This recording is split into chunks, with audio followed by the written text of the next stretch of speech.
Okay. Assalamualaikum warahmatullahi wabarakatuh. Okay, first of all, I have to admit the slides has not been prepared by myself. So it's been prepared by my MO last night. Okay, because I didn't have time. Because too many assignment. Anyway, so let me just ni lah, share the presentation.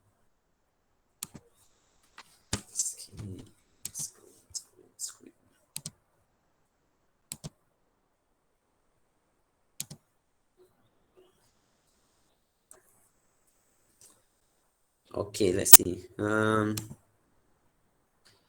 Okay, this is very good slides. I think the content of the slides is adequate for yourself. But I'm going to maybe stress upon some important facts that you need to know that is relevant for your level and for your studies. Okay, anyway, so I'll start my presentation with credit to Dr. Nadira, my MO for preparing the slides. So introduction, so basically Down syndrome, remember Down syndrome is a chromosomal anomaly. Okay, remember when we talk about genetic, there's a few different type of genetic anomaly or genetic abnormality or genetic defects. It can be at macro level. Okay, macro level, these are the mutation or the abnormality can be detected by conventional karyotyping. So when we talk about genetic, you need to know where is the lesion or where is the defect. Okay, at where is the point of defect? That's number one. When is the defect occurred? Okay, the mode of inheritance, is it Mendelian or non-Mendelian inheritance? And then you need to know, and then you need to also know some of the risk factors and investigation. Okay, not all investigation is suitable for all type of genetic defect. Okay, Down syndrome being a chromosomal defect, okay, which means the defect occur at the chromosome level. So it's very large. We are talking about a large numbers of genes affected. Okay, and therefore the presentation are quite global, which means it will affect more than one system. At least usually most of the system will be affected. Okay, so because it is a large defect, okay, involving the chromosome, so conventional karyotyping can diagnose Down syndrome. Okay, you can diagnose Down syndrome by using conventional karyotyping. So remember, so investigation to Down syndrome is karyotyping. Okay, on top of that, you can also use FISH, apa tu? Fluorescent FISH, immunohybridization. I can't remember lah. Immunofluorescent hybridization. I can't remember. So basically FISH lah. You can use FISH. Apa dia? Fluorescent in situ hybridization. Yes, fluorescent in situ hybridization. So FISH, you can use FISH to diagnose Down syndrome. It's more, we call it targeted. Okay, it's more targeted. But otherwise, its karyotyping is sufficient. So it's the most common chromosomal abnormality among life-born infant. Okay, what happened when I say it's chromosomal means either the chromosome deleted, the whole chromosome deleted, or it's edited, or it's duplicated or abrated. So the chromosome is affected. But remember, it may not necessarily the whole chromosome, but at least half or a large part of the chromosome is affected. Because sometimes Down syndrome is caused by, for example, translocation. It's not the whole chromosome is translocated. Maybe major part of the chromosome is translocated, but it can also produce Down syndrome. Okay, so it is the most common chromosome abnormality among life-born infant. It is the most frequent form of intellectual disability caused by microscopically demonstrable chromosome aberration. Okay, so it is a trisomy because there is three chromosome involving chromosome number 21. So it's trisomy 21. Okay, the other name. Okay, basically in general, when we talk about trisomy, there are few. you can divide chromosomal abnormality. In general, you can divide into whether it's involved the sex chromosome or it involve the what do you call it?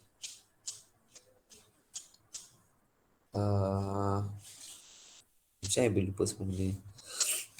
Maksudnya non-sex chromosome. What do you call it lah? I don't know, puasa I lupa lah semua benda. Anyway, it's either involve sex chromosome ataupun non-sex chromosome lah. So in general, you have to understand we've got 23 pairs of chromosome. So sex chromosome being the 23rd. So it can be number 1 to 22. But the most common trisomy involving the non-sex chromosome is the Edward, patau Edward 18, patau Down syndrome 21, patau 13. So, but the most common is Down syndrome. And usually patau is they die at infancy at very early age, noted period. Edward, some can live up to teenagers, early young adulthoods, but mainly they'll be vegetable lah. However, for Down syndrome, in the past we used to discard them as as a little malformation, but now it's considered a variation of human, so they can live up to the adulthood and even old age up to 50, 60. Okay, and the most common cause of death that shorten their lifespan is actually metabolic problem. Because in general, Down syndrome, what happen is they age advanced than their physical age is much advanced than their chronological age.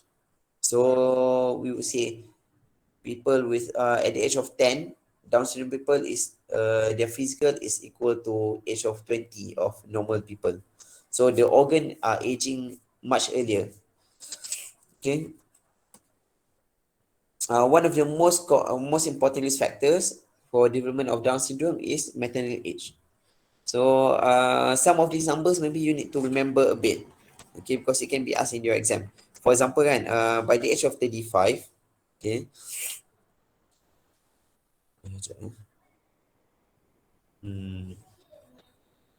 Okay, let me show you the table. This table. This is very, I would say, very complicated table. But in general, if you can see, okay, the risk of Down syndrome by 34, the risk from at 18 years old, the risk is 1 to 1,150. But by 34 years old of age, a woman have a risk of 1 in 300 to deliver a Down syndrome baby. Okay. So in general, you have to remember this. So in exam, if you ask you the risk of Down syndrome, so by the age of 30, it will be about 1 to 300. And by the age of 50, it could be 1 in 15, 1 in 10. Okay, but you just remember by 30 is 1 to 300. Okay, how to diagnose Down syndrome? So Down syndrome can be diagnosed antenatally, or it can be diagnosed after delivery or incidental. We do diagnose sometimes with Down syndrome at the age of older, like 5, 6 years old, who presented quite late. Okay, but most of the time, patient with risk factor, we can actually diagnose earlier lah. We can offer earlier diagnosing. Okay.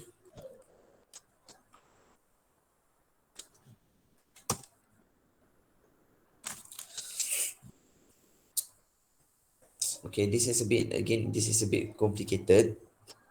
So basically, I think you will learn this in your with your ONG posting in your ONG posting.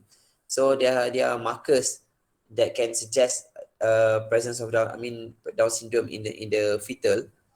For example, like the HCG, beta HCG, AFP, and also the nuclear thickening by scan and and so on.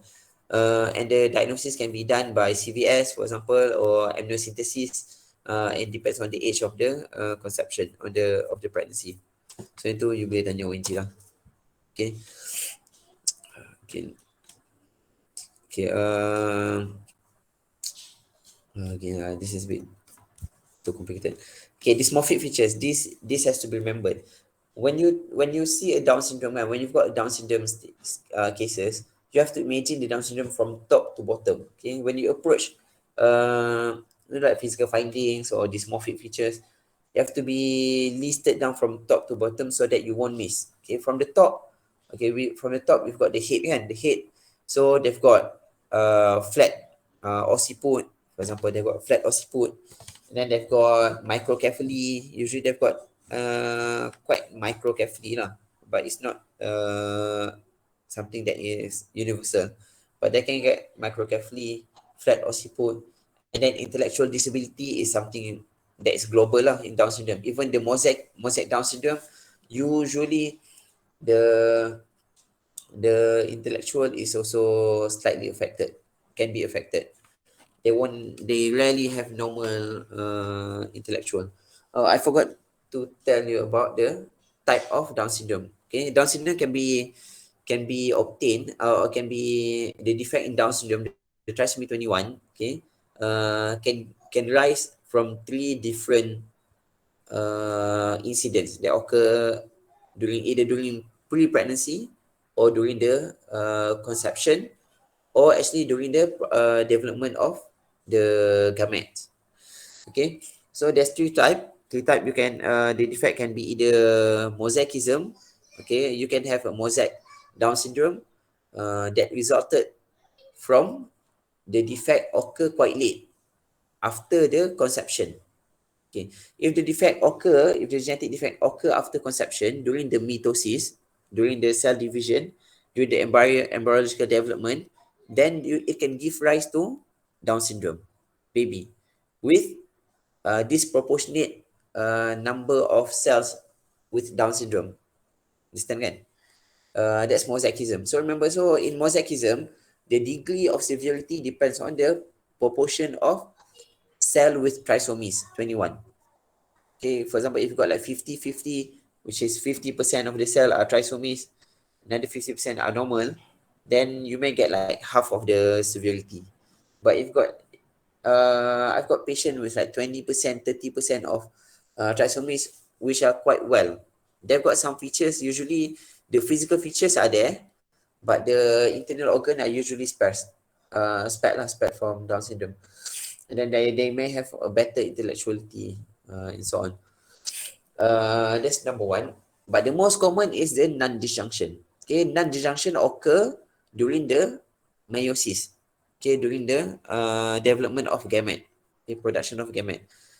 So during the meiosis, what happen is there's a disproportionate division of the chromosome 21. So one of the gamete get two 21 chromosomes, but another one got 0. So it ends up woman. If the mutation occur, if the defect occur during meiosis, so a woman may have like gametes with 2 chromosomes or gametes with no 21 chromosomes. So it can if you only got like if a fetus only got one chromosome 21, it is incompatible with life. So usually it leads to abortion.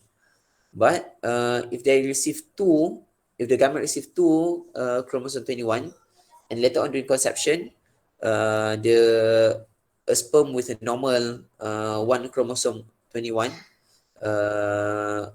merge, they will get trisomy 21, which is Down syndrome. Okay, but the second one is the translocation. Translocation means the chromosome 21, okay, attached to another chromosome. So when the cell division occurs, especially when the production of gamete during meiosis, okay, what happens is a gamete may get 121 chromosome that is isolated, that is discrete chromosome 21, while the other chromosome 21 fuse with other chromosome.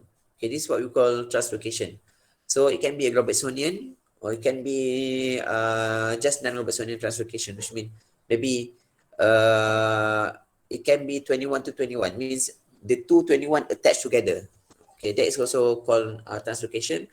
Or it can be Robertsonian, means 21 attached to other chromosome. Usually chromosome number 13, chromosome number 9. This is where it's attached to. Okay, this is another one causes of translocation. So between the three, the most common is non-disjunction. Remember, non-disjunction is the most common cause of Down syndrome. That's number one. Number two is second most common is translocation. Number third is mosaicism. So there are features. I mean, there are things in history that can give you clues on what is the causes. Okay, what is the underlying etiologies. For example, if there's a recurrent of Down syndrome in the family, for example, maybe two siblings with Down syndrome, chances are either the mother or the father are a carrier of stable translocation, which means the father or the mother has two chromosome 21.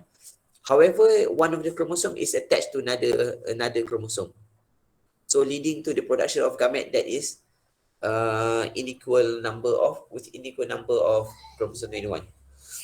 So, for example, I've got a family of mine who I know of, who is a carrier of Edward. The father is actually is a we call it stable translocation carrier of Edward. So all the child is Edward lah. So in this kind of case, the risk depending on the type of translocation. If the translocation is, for example, 21 to 21, then all the baby will not be normal. But if the translocation is 21 is Robertsonian, which means 21 to other chromosome, then there is a risk of getting a normal baby. But again, there's high risk of getting Down syndrome or abortion, monosomy 21. Okay, and then if the mom is old age, no families of Down syndrome, then chances are this is non-disjunction. If the presentation is mild, then chances are this is with subtle features of Down syndrome, then most likely this is a mosaicism. But again, the diagnosis are all similar using karyotyping. But you may need to offer screening to parents if the parents have risk factor, for example, very young, and again, multiple Down syndrome in the family. Okay, so these are the features you have to remember this. Okay, from the top, again, learning disability, flat occiput, and then you've got on the eye, you can get epicantic fault, white, white space eye, low set ears, and usually quite small lah. The ears is slightly small. And then they've got macroglossia, which leads to relative microstoma. The mouth looks a bit small relative to the tongue. Okay, they have short neck. They don't have they don't have web neck, but it's a short neck. And then excessive skin at neck. This is the nuchal thickening. Okay, they've got narrow palate, abnormal teeth, and so on lah. Okay, you have to look at from the top to bottom. Okay, the extremities, the fingers, the hand, they've got short, broad hand, trident finger. Susah nak tengok. Tapi it's trident finger lah. And they've got transverse palmar crease. And then they've got clindactyly of the fifth finger. So incurved fifth finger with hypoplastic middle phalanx. And then they've got sandal gap at the lower limb. And then they've got, in general, the Down syndrome baby are quite hypotonia. So they got generalized hypotonia and hypoflexibility of joints. Okay, because of the hypotonia, they tend to get laryngomalacia. Okay, because the muscle globally are affected, so they can get laryngomalacia. It can be due to the muscle or it can be due to the cartilage. Okay, the flexible cartilage. On top of that, they've got delay in development, motor, and also the rest. Okay, the rest, speech, social, and also fine motor, most likely due to the learning disability. But the gross motor will also affected because of the hypotonia. And then because of the hypotonia also, they've got weak smooth muscle, leading to most of them feeding intolerance. So they got poor sucking at infancy, and they may get feeding intolerance and growth problem and so on. Okay. What else? And because of their hypotonia again, they may have poor moral reflex. I think that's all actually. You can read this yourself.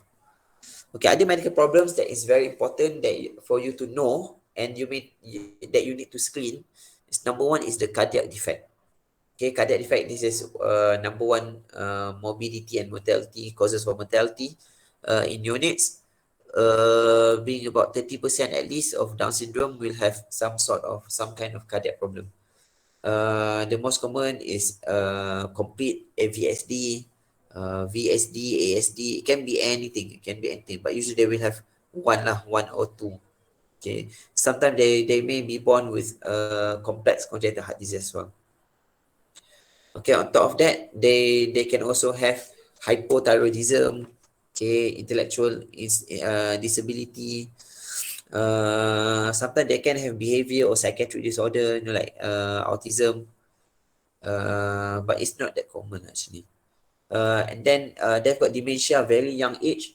Okay, because as I mentioned, they got advanced. Their physical is advanced. The physical age is more advanced than their chronological age by about 10 to 20 years.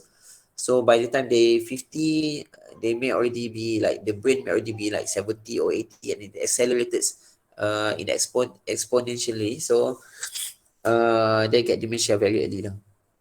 GI anomalies is very important. Duodenal atresia is quite not uncommon in neonates. Duodenal atresia or stenosis. So duodenal atresia usually can be diagnosed antenatally by the double bubble sign in the fetal scan. Duodenal stenosis, sometimes they can present it with polyhydramnions because they cannot swallow uh, the amniotic fluid. They can get also imperforated anus, esophageal atresia, tracheoesophageal fistula. The GI they can get Hirschsprung disease, celiac disease. I'm not sure actually, but I think Hirschsprung. Endocrine problem is I think about 20% of them will have hypo, more than 20%. About 20 to 30% of them will get hypothyroidism. Okay, this is because of thyroid agenesis. So they don't develop thyroid hormone, thyroid gland. Then they will have obesity, diabetes, and short stature. Okay, short stature, not because of growth hormone deficiency, but rather than the insensitivity. And then they also got obesity and diabetes, and this is the morbidity that kills them. Okay, because most of Down syndrome by age of 30, 40, they will have diabetes, and by age 50, they will have heart problem and they'll die because of heart failure. And about 10% of them will have atlantoaxial instability. This is one of the most important comorbidities after heart problems because it can lead to paraplegia. So sometimes you have to advise them not to do contact sports too much. Okay, they have to do sports because they've got this high risk of metabolic problem. So they have to do sports, but remember not to do too much contact sport like rugby are not advised for them because they've got quite unstable C1 and C2, which can lead to dislocation and paraplegia. OSA is quite common. Being obese and short, they get high risk of OSA, and then respiratory infection. Urologic abnormalities, hypospadias, cryptorchidism, testicular cancer. I'm not sure about this. Kidney malformation sometimes. So female are fertile, but some female are fertile and not all. Some female are fertile and they can get pregnant. So remember, when you clock Down syndrome teenage, okay, this is one of the things that you have to discuss with parents about sexual safety, and then hygiene. When they can get period, so how to take care of their hygiene when they've got period, when they've got menses. And then their fertility issue, they can be abused. A lot of Down syndrome abused and they got children. Okay, all male are infertile. So male Down syndrome doesn't is fertile, but is infertile, but female can be fertile, so they have to be protected. Some of them got immunodeficiency and get skin disorder. Okay, leukemia, the lifetime risk is 1 to 1.5%. Leukemia, especially AML. Okay, uh, but Down syndrome with leukemia usually they've got better prognosis, slightly better prognosis than those without leukemia, without Down syndrome, because there are a few theory behind it. One of it is because they've got more chromosome in their cells, okay, which make them more responsive to chemotherapy. A lot of chemotherapy they're targeted at the nuclear level, at the DNA level, kan, DNA level, they affect, they stop cell division, they affect the cell metabolism. So for example, PTU, for example,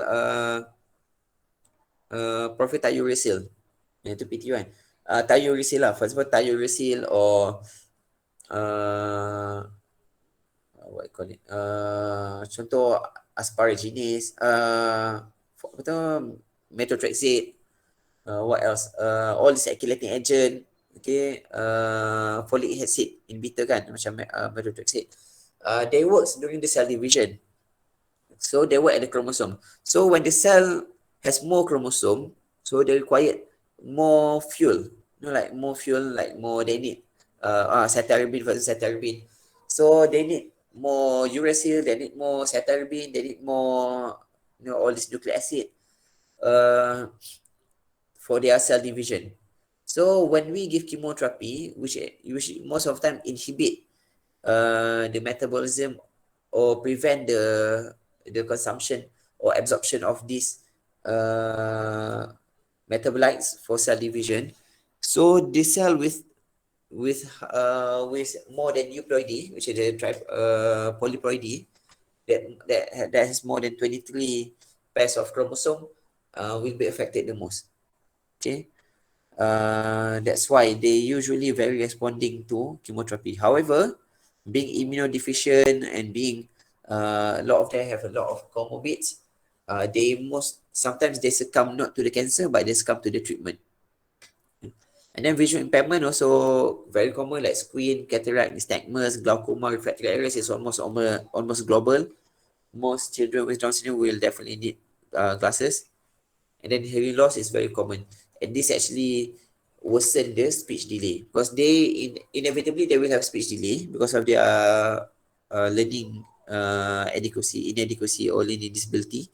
On top of that, with the hearing loss, they will have delay in acquisition of speech. So management is very simple. It's a supportive management, expected management.